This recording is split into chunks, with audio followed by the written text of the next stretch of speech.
August 96. Yeah. First day of the Paralympic.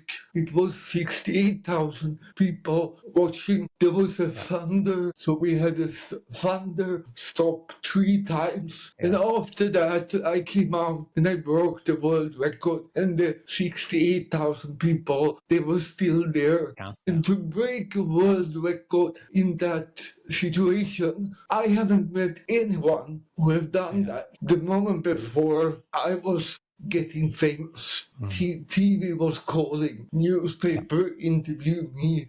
I got this 5 minutes before government public speaking engagement for $5,000. I mean, I was really peaking in my life, but I couldn't put on my socks. I had, if you shake, I can't hold still. They are shaking. So my hands was cramping in the cold weather. So I had pain. I even go to warm bath and I tried to cope with my body. And it didn't work. Nothing worked. My friend told me, you can borrow my house in Thailand. So I bought a ticket to Thailand, came here. 5 days I was pain-free. I wasn't fleeing. I was taking care of my life. Failure is like everything else in life. It's just between never fail. I need to know to get to where I want to go. Mikael, welcome to the Feck It No More podcast. Thank you so much for joining us today. Thank you, Glenn, for having me here. No, it is our pleasure, Mikael. I came across your profile on LinkedIn and you had just put up a really powerful, positive post. And I reached out and thankfully you said that you were willing to come on and have a chat with us. Can you introduce yourself to the community and tell us a little bit about yourself? Yeah, I'm Mikael Avatar. And Avatar is my real name in my passport. I have a background from sports with world record and so on. But I live in Thailand, but I was born in Sweden, cold Sweden. I was born with a disability, cerebral palsy, that people think I have, but I have never acted. I don't know how a cerebral palsy person acts, really. Yeah.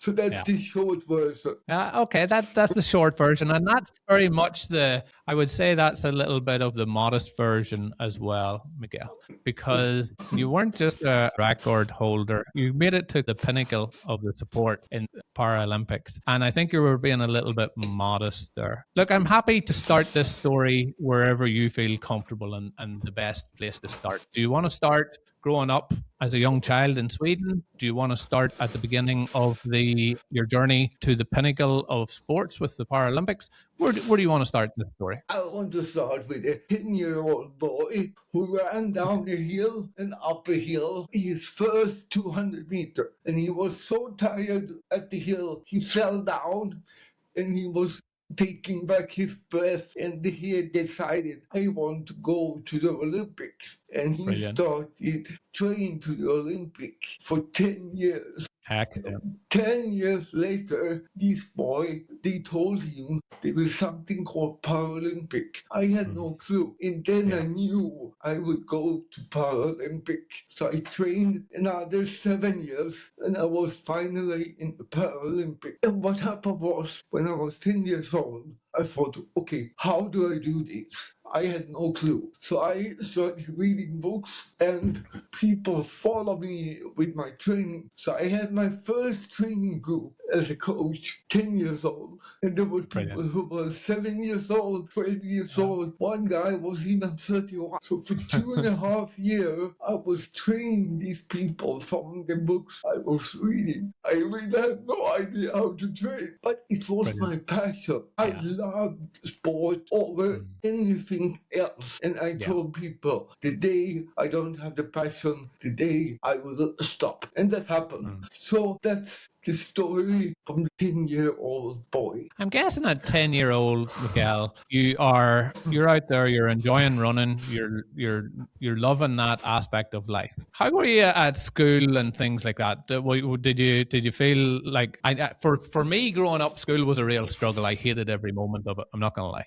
The day I got released from school, it felt like getting released from prison because I struggled at dyslexia, and it was a real challenge for me. But whenever I got away from school, my life changed. I'm interested to know, how was your school years? Did you enjoy school? Did you play sport at school? First year, they have a big meeting about me. The principal, the teachers, the therapists, and all this stuff. And I wasn't invited. I was out That's playing. rude. That's very rude. But I was 7 years old. I didn't understand. So they put me in a special class. So after 1 year, they come up with this new plan that I could go in a normal class. So I had to go the first class 2 times because I was too good. And then I was in school for the rest in normal class until university. Because university, they throw me out because people with cerebral palsy, then the money come in, companies, sponsors, and so on. So they didn't.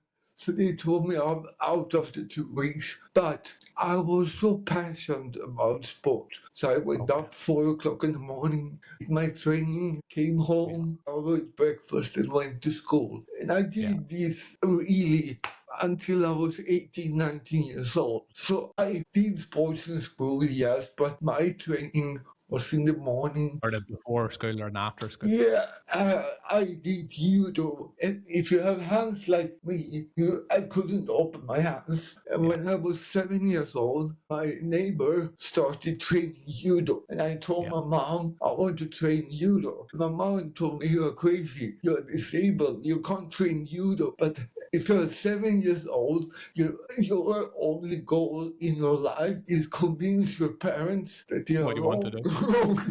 Yeah, true. So Very true.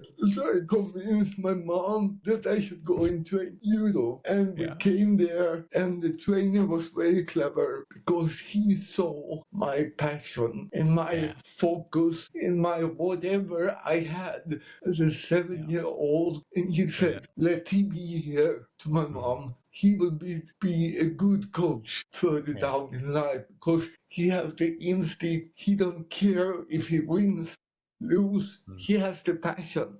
And in judo, you have to learn how to grab, how to open hands, balance, and all that stuff that I didn't have since I was born with cerebral palsy.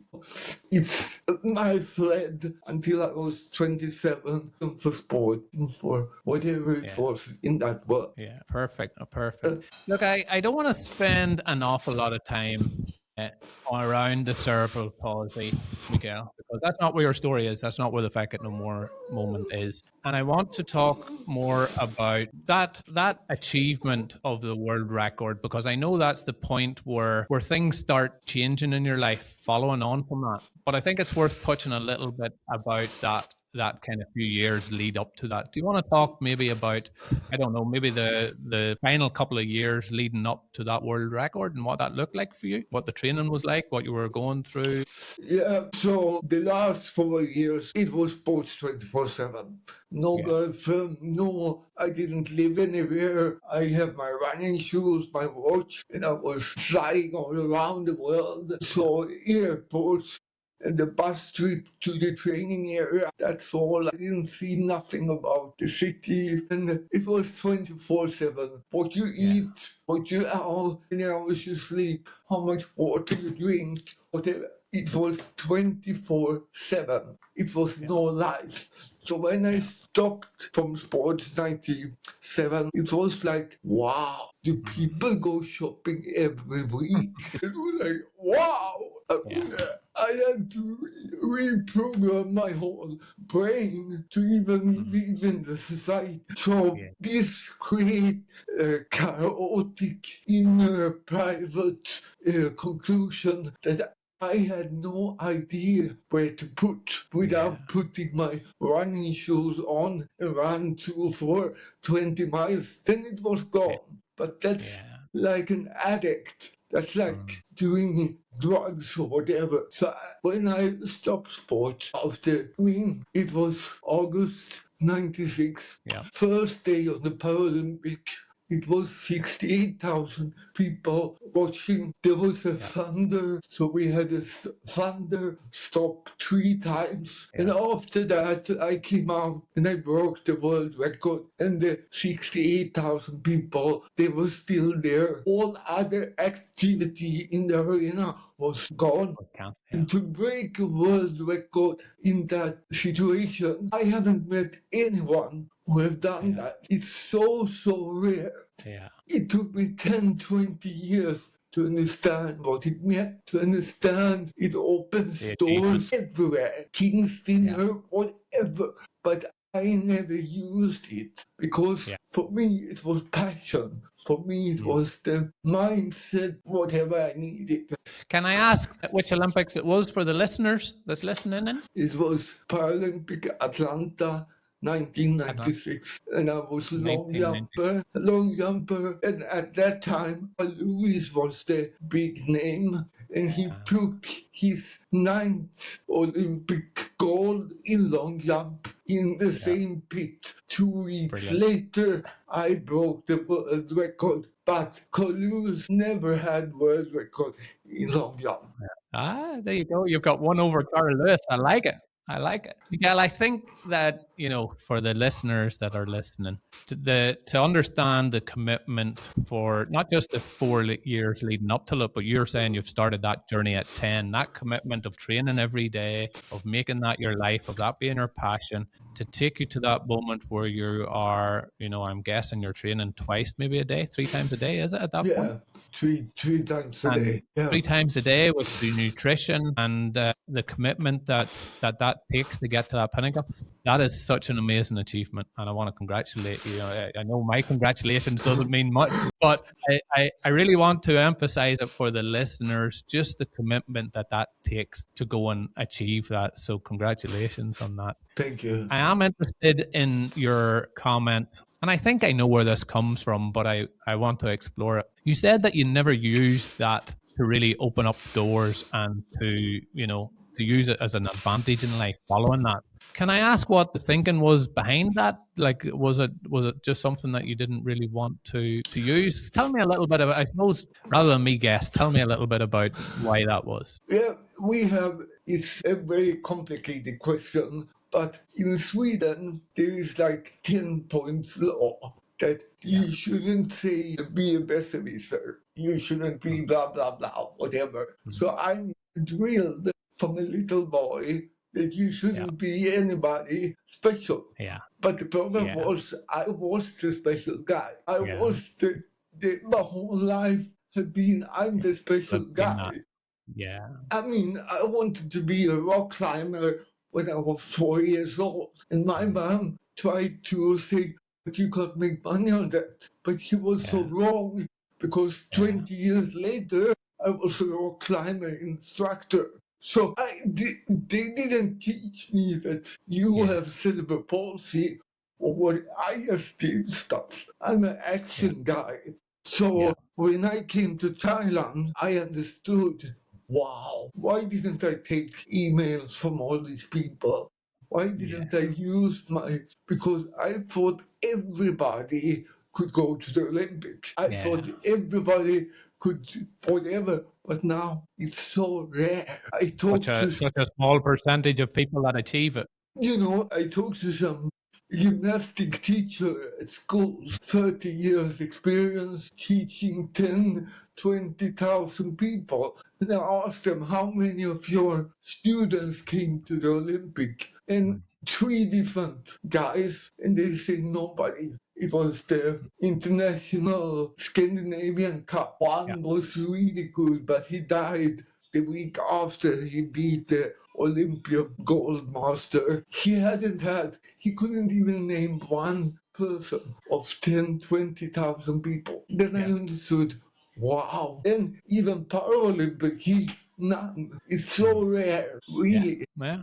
Well, I can honestly say you're the first Olympian that I've talked to, live and in person. So it's a very, very rare thing out there. And look, I suppose it's somebody that has achieved quite a lot. It's definitely nowhere near the achievement you've achieved.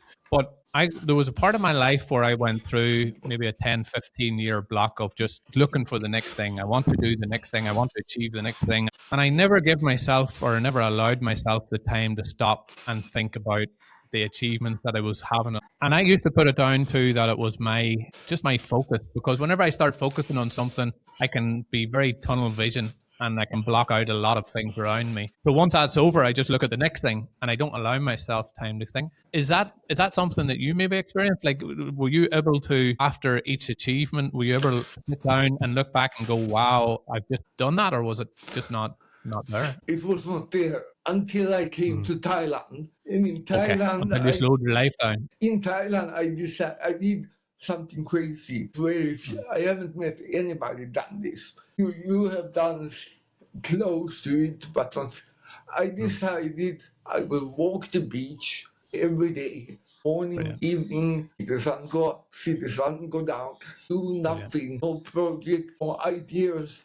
I say no to everything because I want to figure out what should I do the rest of my life? What's the purpose? And I did that for 1 year, and I thought it would help me. It took me 2 years before I had a clue, but really 5 years before I did it.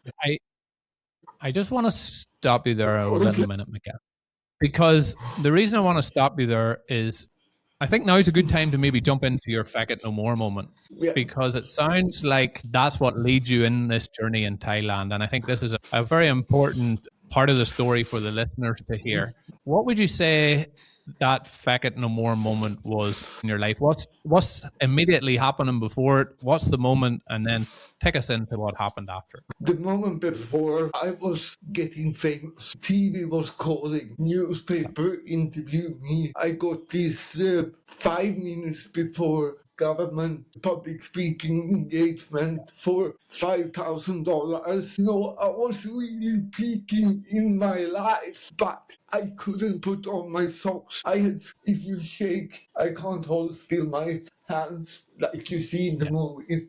If you're listening on only, I can't dare shaking. So my hands was cramping in the cold weather. So I had pain. I even go to warm bath and I tried to cope with my body. And it didn't work. Nothing worked. And my friend told me, he is quite famous in the world, you can borrow my house in Thailand. So I bought a ticket to Thailand, came here, 5 days, I was pain-free. I had as quick as 5 days of making the changes in your life, you were pain-free. So I was here for 3 weeks, and I came back to Sweden, and after 3 days, I had the same pain because it was cold weather. Yeah, I was going to say, was the cold weather the biggest part of it then, Mikael? Yeah. So, but it wasn't just that, because when you're in that mood, people are calling you, your coaching clients, nearly 24, some of them wrong because they take all your power. You know exactly, Glenn, how this is. They don't have so much money, but you see that they need help to figure out whatever. So you have to compensate with public speaking and all this other. It was a mess. All this. So when I came back, I said to myself, no, I moved to Thailand. So 3 months later, I just lived in Thailand for 3 months. And after, I was home 10 days in Sweden, and then I bought a one-way ticket. Because why should I live with pain in my body in a country where I just moved and reset everything where I don't have pain. And I was a good coach, but when you come here with a different perspective in the world, I was like, wow, I know nothing about patience. I met some guys here, they were so patient. And I thought, even if I practice 50 years, I will never be that patient. Just relaxing in the moment. Can I ask you, Mikael, how your friends and family back in Sweden took that that news that you were moving? Were they very supportive? How did that look for you? I was married. I had my studio. I was a painter, artist, public speaking. Had so much things. My ex-wife in Sweden, she had her grandchildren coming, so she didn't want to move here. We still have contact after 15 years. So I remember one lady, and she was the only one who told the truth of herself. She sent me an email and said, shit, I have to do something, because he understood what I was doing. I wasn't fleeing. I was taking care of my life. So you were putting your own life first. Yeah. And if I am a life coach or coach and I don't put myself first and act as a coach myself, I shouldn't coaching people. I agree. So the most people, they supported the move. And at that time you had Skype and all these technical things. So you couldn't talk to people. You could keep communicating. That's really, really good. I've made a change of where I live. Spent 30 years in Ireland, decided that we wanted to come to Australia, made the move at 34, 35. So it was a big change for me. And I know what it's like coming to a new country. Now, I had my immediate family, my wife and my kids with me. So it was a little bit easier, but you've made the move on your own across to Thailand. What was it like settling in? What's the first few months, the first year like whenever you're there? As I told before, I committed to find my passion, my core thing. But to settle down, I talked to a lot of people. They were traveling from Sweden, stayed in Thailand 2 months, and then they went back to Sweden, come back next year 2 months. But after 2 3 high season in Thailand, I couldn't talk to them anymore. Why? Because they were like in a different place. Because if you adapt the culture you come to, as coming from Ireland to Australia, you have to adapt. And when you adapt, you change. So the people coming from the Western world to Thailand, they are stressed out. So it takes them 2 months and then they are calm for 1 month. And then the 4th month, they are stressing up because they are going back to because that's what they know. So you can't talk to them because they're so... They're stressing you out. Yeah. That energy's rubbing off. And that was the first 2 years, the magical moment to discover that, wow, you can live a life in like a different harmony, different frequency, different way of thinking, different way of acting. And that was a relief compared to Sweden and Europe. What do you think was the biggest mental shift in that space, Mikael? Because you've just mentioned that, you were able to change the way that you were thinking and the way you were feeling. What do you think was the biggest part of that mental shift from Sweden to Thailand that really emphasized what you did was the right call? The surroundings in Sweden, there is like a pressure from TV, from neighbors, from all these inputs. Here in Thailand, there is no input. There is no stress. There is no other pressure from anybody. It's like empty. There is like... There's nothing there. And to find that thing, that was the biggest thing.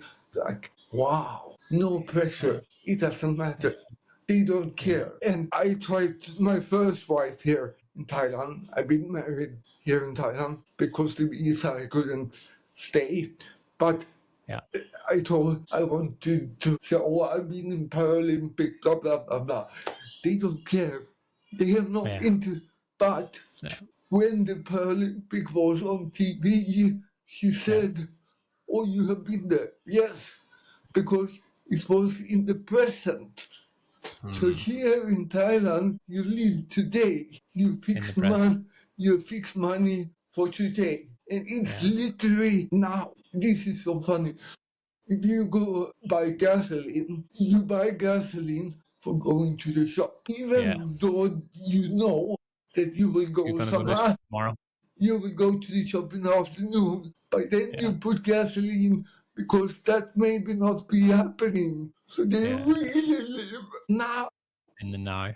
Yeah. And What's the benefits of living in the now? Like, I think that's something that I've struggled with over the years, is being able to live in the now. I just mentioned it earlier. I was always looking for the next thing. I was always thinking. But in the last few years, especially after my Feck It No More moment, it's something that I've really tried to do is be present in everything that I do. I'm interested to hear what you believe the benefits of that is for people that might be listening, that might be always worried about the past or worried about the future. What's the benefits of being able to live and focus on the now? for example, my girlfriend now, she has a grandchild coming here, living in Thailand. So she lives at a grandparent. So Yeah. he's 2 years old. And I know he needs 5 seconds, 100% focus. And Yeah. when I give him 100% focus, 5 seconds, then I will be free for at least 10, 15 minutes. So that's the concrete example. When you give a child 100%, they let you be because they Yeah. know. And so sometimes being in the present, that's the only thing counting. Like with children, for example. You are a parent, Yeah. so you understand exactly what I mean. But when I work, I'm a video cutter. I do abstract music, and you really have to be focused. You really have to block out everything else. You can't do it for 1 hour, but you can do it for 5, 10 minutes, and Yeah. then you create this masterpiece or whatever you are creating. So being in the moment, 100% focus, it's cutting down endless of hours that you are working with 2, 3, 4 things in the Different air things happening at once. to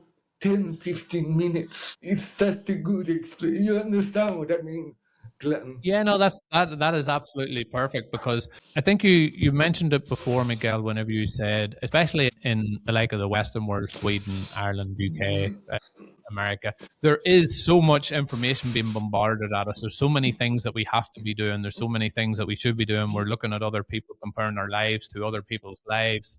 And being able to just slow things down to the point where we're focused on ourselves and that task at hand.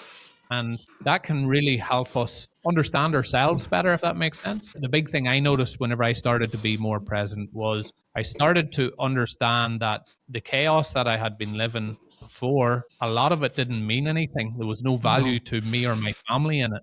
Does that make sense? Yeah, it makes sense. Mm.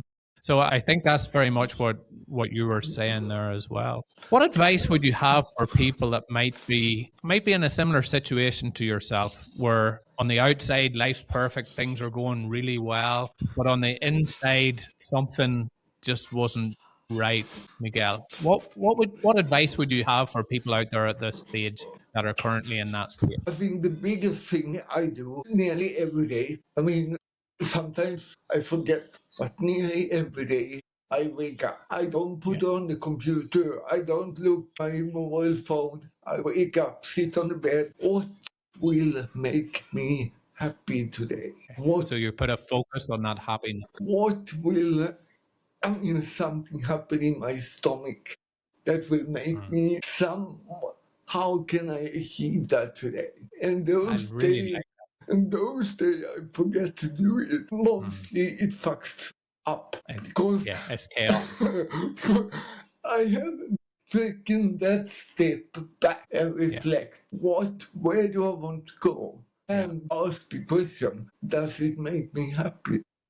I think that is a really, really powerful statement and a really powerful bit of advice for people listening, because we talked earlier about how we train our body and our mind to compete and do lots of different things, whether it's in business, whether it's the Paralympics and achieving something. And we train our mind to do all these other things, but very seldom do we train ourselves to be happy or content or fulfilled. We don't really take time to do that. And I believe them three things are very much like any other skill. The more we do it, the better we get at it. It Yeah. feels a little bit awkward. It feels a little bit weird at the start. But once we practice it and once we take the action to do it on a regular basis, usually morning or evening would be my advice to people. But once we put that we know, okay, my happiness, my contentment, my fulfillment is a priority in my life, and everything I do should align with that, it makes it much easier to block out all the rest of the noise, is what I found on my journey. Yeah, you know, you have coached probably as much people as I have. There are thousands of destiny passed through my life, families, children, whatever. And over the years, you know, I tell every parent, if they're separated or whatever, that the parents who take care themselves first gets the highest energy, and the children follow the parent with the highest energy. I have so many stories that the husband moved out, changed his life, more calm, more focused, more taking care themselves. 3, 4 years later, all him. Yeah. That's the thing. So simple. Take care of yourself. Find your purpose, your happiness, whatever it is you want to have. Everybody will follow you. That's simple. I put it a very similar way. I totally agree with what you said. I usually tell people that if you really want to show up for your family or your children and you want to be the best impact on their lives that you can possibly be, it has to start with you being happy and content and aligned with yourself in order to pass that energy on, which is exactly the same thing, Miguel. So I know there'll still be people listening there and they'll be going, okay, Miguel and Glenn, you are saying just stop and think about what makes me happy. But in reality, we know that can be a real hard challenge for people. They might say, well, I don't know what makes me happy. What advice would you give to somebody that I just don't know where to start being happy? Yeah, because that's the trick. So the trick is you have to test things because you have to have lost the ability to understand what's make you happy. So you have to go out in the world and test stuff, whatever it is, and not test for like 2 times. Nothing happened. So I will give you a concrete example so you understand exactly what I mean. So I was doing sport 24/7, and the sports world was gone because I lost my happiness doing it, and I told every people when the happiness is gone, I stop. So I stopped. So where do I find something like that I can do the rest of my life? I was lucky because I found doing paintings. So I started doing a painting course. You have to be in focus. I don't really need to think about nothing. So I did this course and then I thought, okay, let's try this. So I set up a goal. First you have to find something, then you have to set up a goal for you, not for somebody else. So I set up a goal, 100 paintings. Brilliant. So what happened then? After 20 paintings, they get bigger and bigger. So 30 paintings in your living room or whatever, you have to rent a studio. And when you have to rent a studio, you have to sell the painting because the studio costs money. Yeah. So I didn't know this. So when I was at 100 paintings, I have gone through all the steps to be an artist. Because, and then after that, I decided, should I continue or not? I wasn't even average. I wasn't even good. It doesn't matter because I was free in my mind. And I said to myself, every Sunday from 9 o'clock to 3 o'clock, I will be in my studio. Not painting, I will be in my studio because then the brain, after a few Sundays, now you are here, you should really paint. You should do something. So I started to do something. Not every Sunday, but of those 2 years, it took me to do 100 paintings, maybe 2, 3 Sundays. I only sat in the room because there was nothing there. So that's a concrete example. Do something. I have no goal. Pick something and try it. Yeah, I have no goal of being best painter. Nothing, only paint. You understand? Yeah. Yeah, I totally understand. Did you try other things before the painting? I'm interested to know. Probably this is 30 years ago. I was passionate about public speaking. I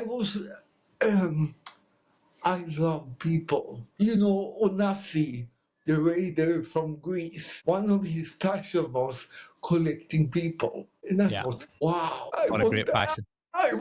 I'm so interested in how people think and how they live their life. But the thing with that, it costs too much energy for me to discover. So I stopped with. So probably I did some of those public speaking, but the painting got me. Yeah. You understand what I mean, Glenn? Yeah. No, I totally. I think with the painting comes that being able to be in the moment and that relaxed state, even if it is about what am I going to paint, because that's a thinking part of the process as well, which we know can really help people. I think that's excellent advice to people is to continue to keep trying different things until you find something that you really do enjoy, if you really want to find that happiness and that contentment, because sometimes maybe people just aren't ready for that happiness, and contentment is a good place to start, where they start to go, okay, if I can just be content in the moment and in life, Yeah. and then focus on what then is going to make me happy after that is another good approach. Mikael, I believe that potentially you had seen yourself in the past as somebody that was a fighter to push themselves to go and be that top elite person. You had the mentality of a fighter to go after something that you really wanted. And it sounds like whenever you moved to Thailand, you maybe transitioned from that go-getter, that fighter, to more of a in-the-moment type person. What does that look like in that transition, I suppose, from seeing yourself one way to then becoming something different? I think like this. I think I have a better perspective today as I see myself, and I have a clearer vision what I want to create. But I'm still that goal chasing person, but Okay. in a different mood. I will give you an example. So, please, when I have done my 100 painting, I decided to be an artist. So I moved to Thailand, I get rid of my studio in Sweden, and then I thought I walked the beach. So I thought I have to get my message out in the world. This was 2011, 2012. How do I get my message out? Well, videos. But my English wasn't that good. I was scared of the camera. I have cerebral palsy. People don't listen to my voice. I spoke very bad. So I did challenge myself doing videos on YouTube.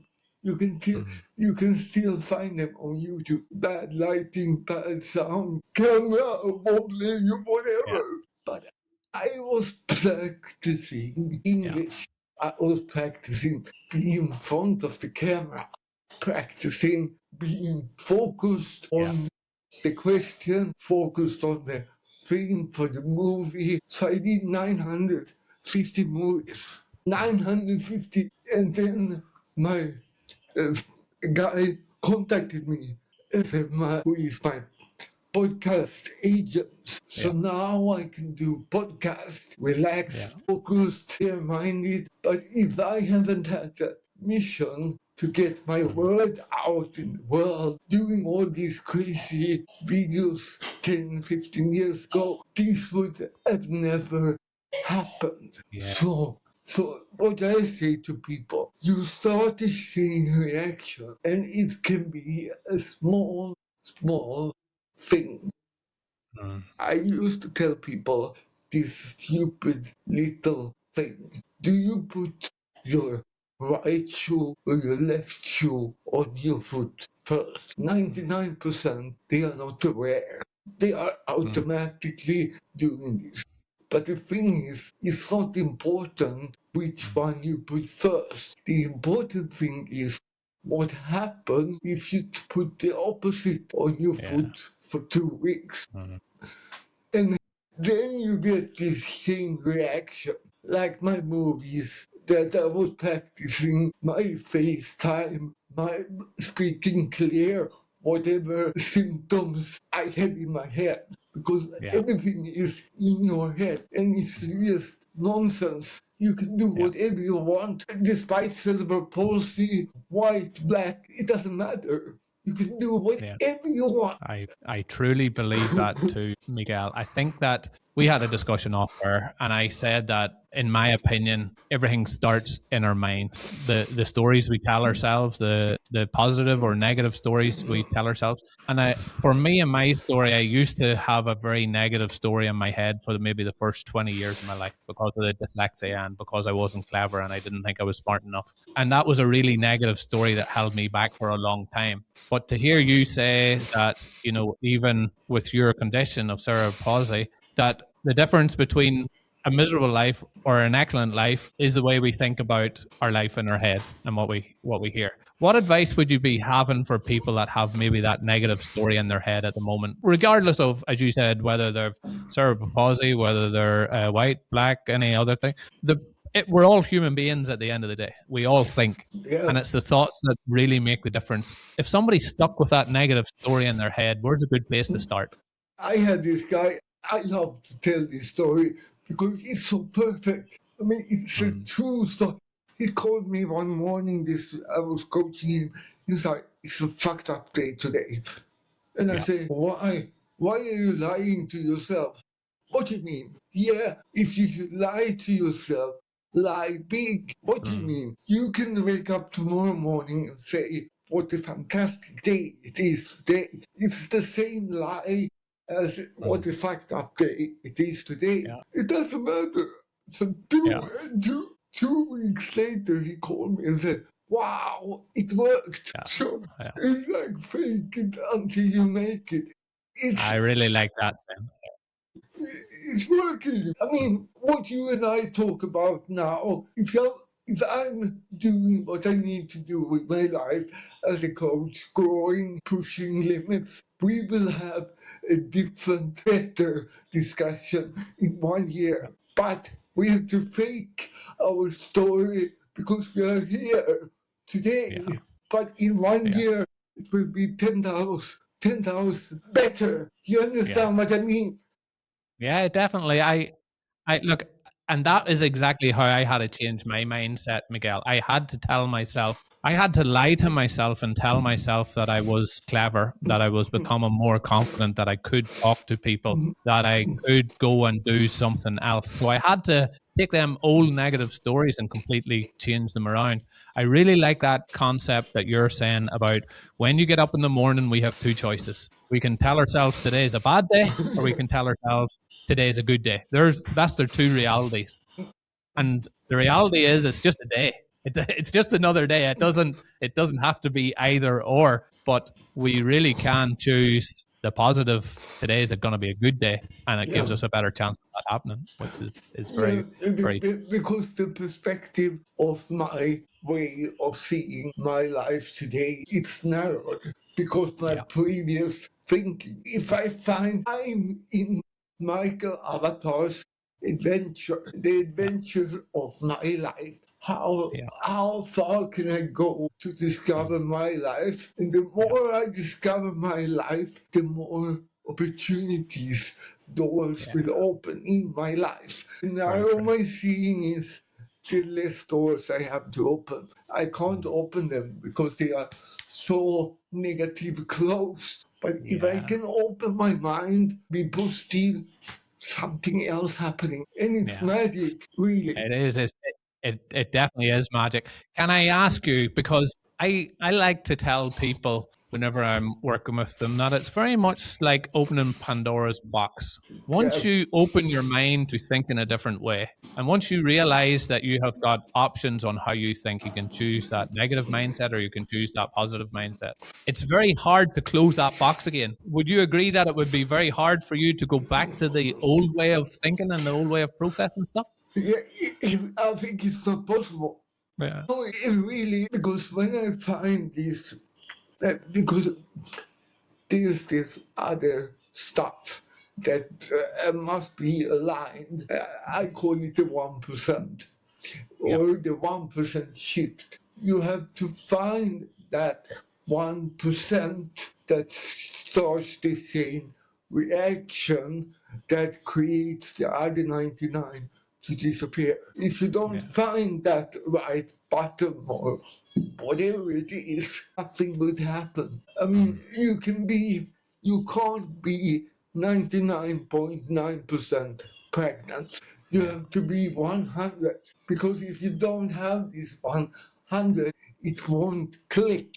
Seriously. And that's why the world needs coaches like you and I who have done this step, because there is so many false roads in our life that we take, the quick way, the long way, but it has to click, because otherwise I show my hands now, it don't fit, and you don't get this rolling snowball or whatever you want to call it. You understand?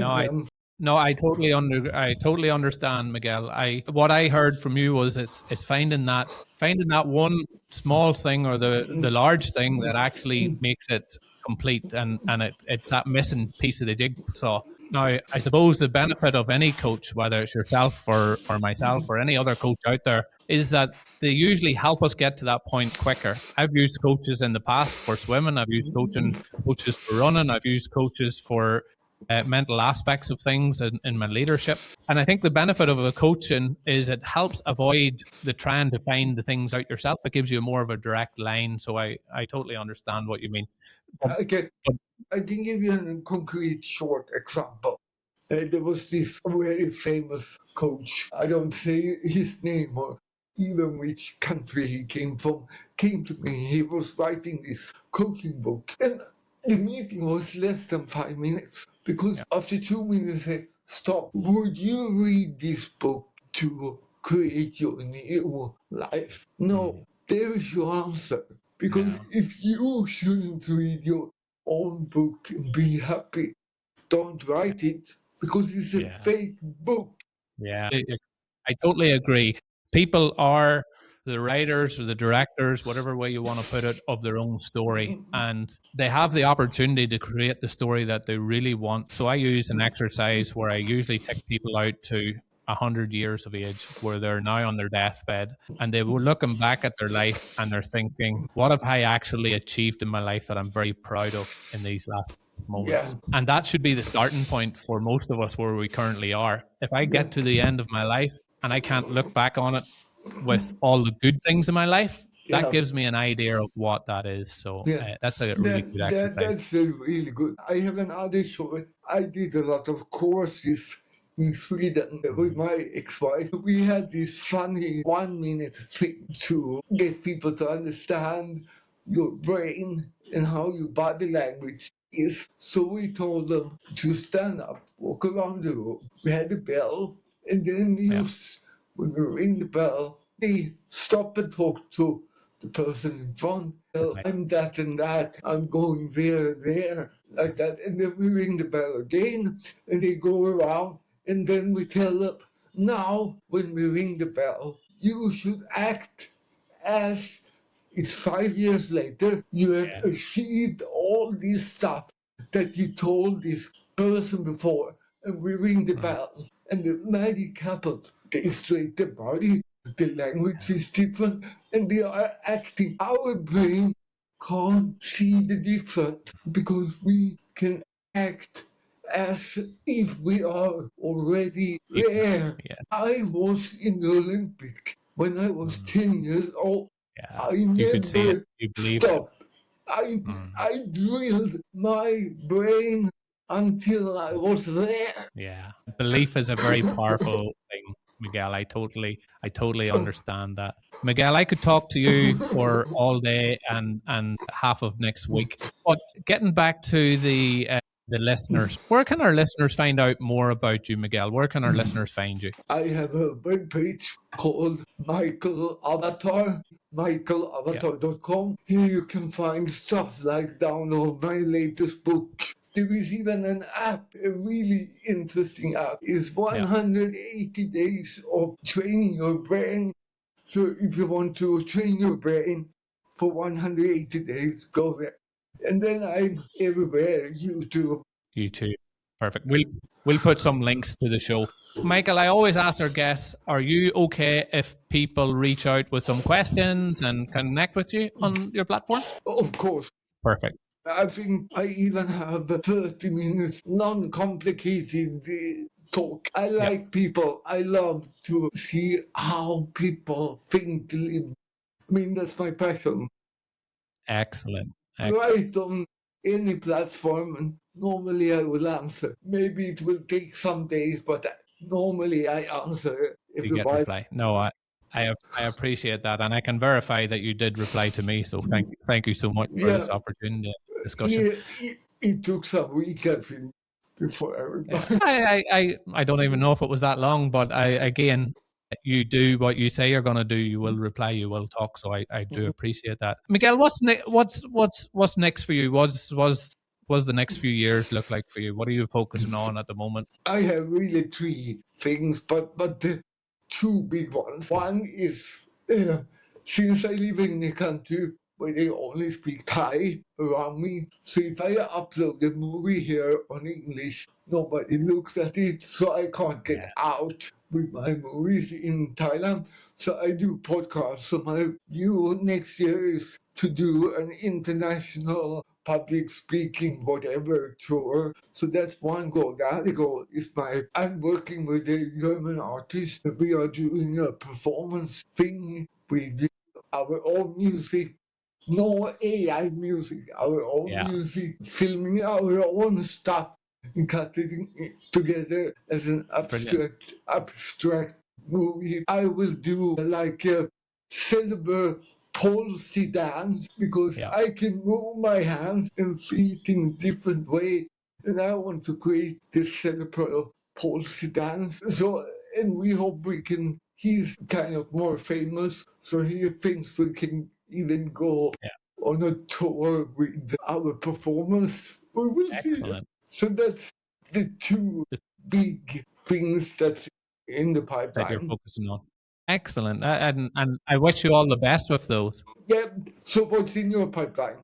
What's in my pipeline is very much to continue to grow our audience and our listeners and get the message out there that people can really choose to make a different life for themselves if they really put their mind to it. And to have not just one Feck It No More moment, but like you said, you've had 3 or 4 of them in your lifetime. I've certainly had 3 or 4 of them in my lifetime. And for people to stop settling for an average life and really go and create the life that they truly want and really enjoy, Mikael. My passion is still very much spreading that message and talking to as many people that have had their moments and sharing their moments with our listeners. And alongside that, obviously, I'll still continue to coach with the one-on-one sessions because I really do enjoy seeing people make that transformation. So that's in my near future. Probably a few crazy little endurance runs over the trails as well because that's my passion. And as we spoke about earlier, I've still got a trip to Thailand planned, so it would be great to catch up again and even do a live show the next time. But just to have the opportunity to get you to come back on again and chat, would you be up for that? Yeah, sure. Excellent, Mikael. Really, excellent. Really, I would appreciate that because this is the meeting I like. This is the true storytelling that I like in my life, and I see you in your. So we are really on the same level of whatever we should call it. Of course. And look, Mikael, I really do, again, I just want to take a moment and appreciate you for coming on and sharing your story. You are a real true inspiration for people out there that want to get the best out of life and enjoy every moment out of life. I think for anybody sitting listening to your story and seeing the things that you have overcome, that you've achieved in life, it's a prime example that no life's perfect. And we all have challenges and we all have dreams, we all have aspirations. But being able to focus on the things that really bring you joy, excitement, happiness, and lead a full, fulfilling life, that's great advice to everybody out there. So thank you again for coming on and sharing that. Yeah, it was really interesting. Thank you for letting me talk to you a few moments of our life. Thank you, Miguel. And now for the legal part. I'm not a registered mental health professional. I'm just some guy who has gone through life, has dealt with a lot of issues, and that has really wanted to move his life from where it was to where he wanted to go. And along that journey, with my own personal development, with my own growth, I've done a lot of research and studying into what it takes to get us to a better place, what it took to get me to a better place. I've also done a certificate in results coaching that qualifies me to coach other people in terms of improving their lives. But I want to stress, regardless of whether you go to a mental health professional or whether you go and talk to a friend down the road or whether you reach out to the Feck It No More team, the onus is definitely on you to help improve your life. And I want to thank you for showing up today, for listening, for getting involved. That shows that you care about your growth and your development and getting you to a better place. And I really appreciate the time that you have taken to reach out. So until the next time, I'll be waiting. I'll be available to help, support, as I know majority of our community will be too. And I thank you from the bottom of my heart for you showing up.